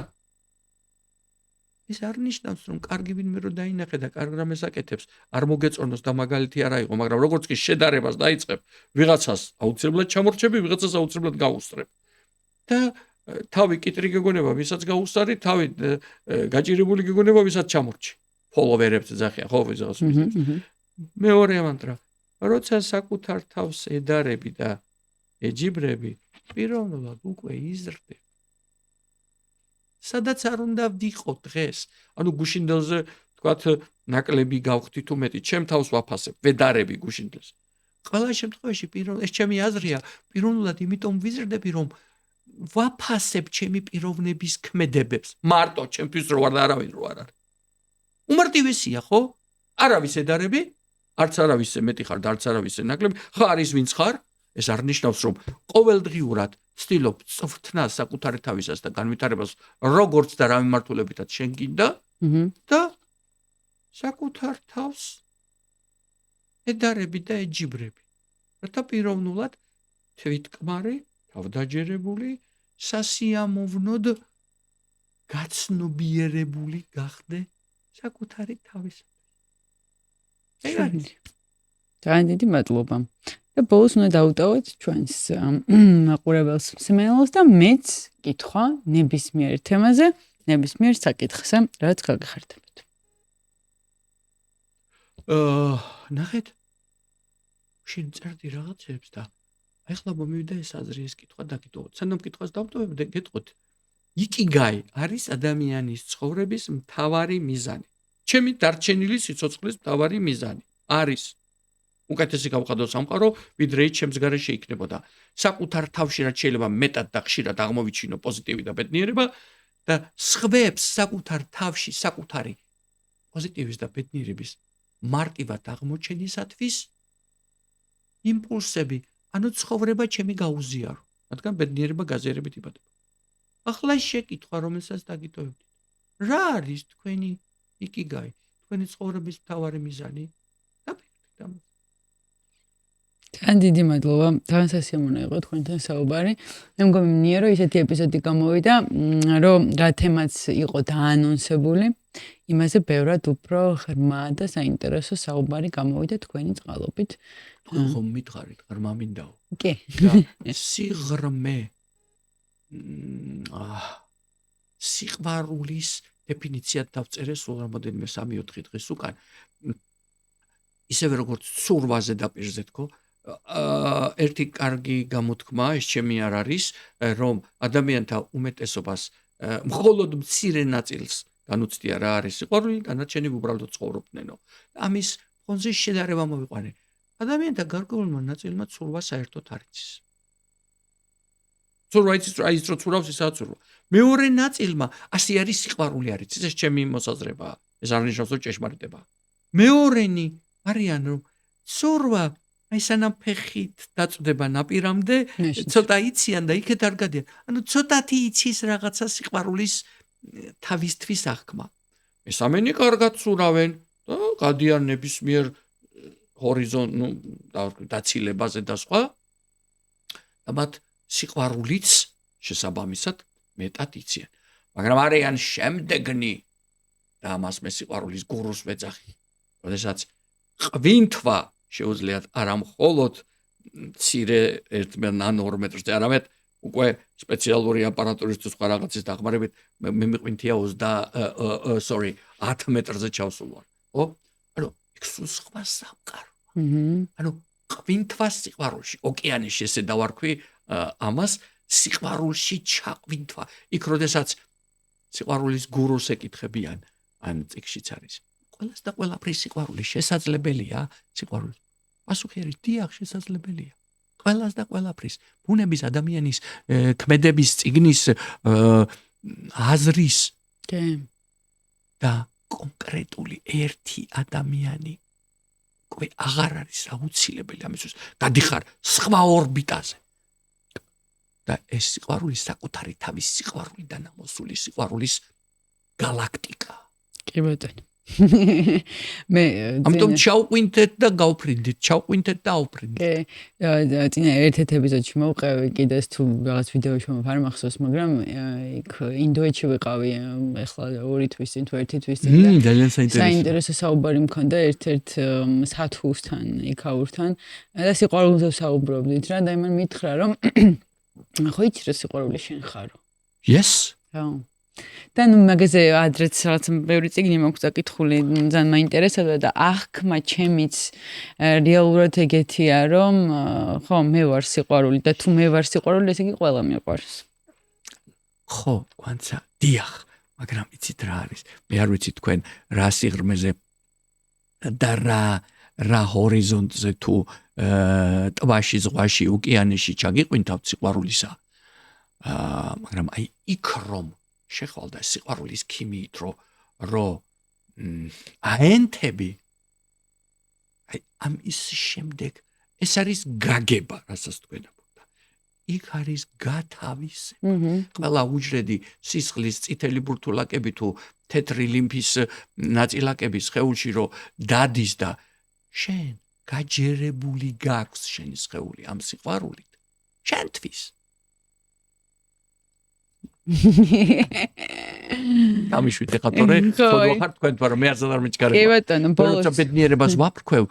ნახეთ ერთ კაი რამეს გეტყვით რა იმ დღეს ჩემ მეუღლეს ვეუბნებოდი ძალიან მიყვარს ჩემი მეუღლე 31 წელია და ბოლო 5 წელია ჩვენ ახალი სიყვარული ვიპოვეთ ხო თავის დროზე პირველი ქალი იყო ვისაც უთხარი რომ მიყვარხარ მანამდე მყავდა დიდი წლები მარტო ცხოვრობდი და ვთქვათ შესაბამისი მეგობარ პარტნიორები მაგრამ სიტყვა სიყვარული მაშინ ესე აი გველეს დაკმენივით იყო ის თუ ვიტყოდი ჩემი აზრი ასეთი იყო რომ ესე იგი ეს ნიშნავდა მას თანაცხოვრებას ვთავაზობდი სწორი იყო თუ არ იყო იმ პერიოდში ეს იყო აზრი და რადგან აქ უკვე ვიცოდი მას უთხარი პირველი ქალი იყო ვისაც უთხარი 94 წელს აი თქვენ რო იბადებოდით მაშინ ოღონდ ეს აგვისტოში იყო თქვენ თებერვალში გაჩნდით პატარა იყავით ესე იგი და ნახეთ ნინო კატამაძის კონცერტზე ვიყავით მომღერალი და ნინოს კონცერტს თუ დასწრები ხართ ის რომ ან ტელევიზორში კინახავთ რომ ღერის ის გასულია ასტრალში და ჩემი მეუღლეს ვთხარი მაშინ რომ დათუშ მეთქი აი როდესაც ბედნიერებაზე ვლაპარაკობ განსაკუთრებით მოწაფეებთან ამ ბედნიერების მშვიდობის საერთაშორისო და სხვა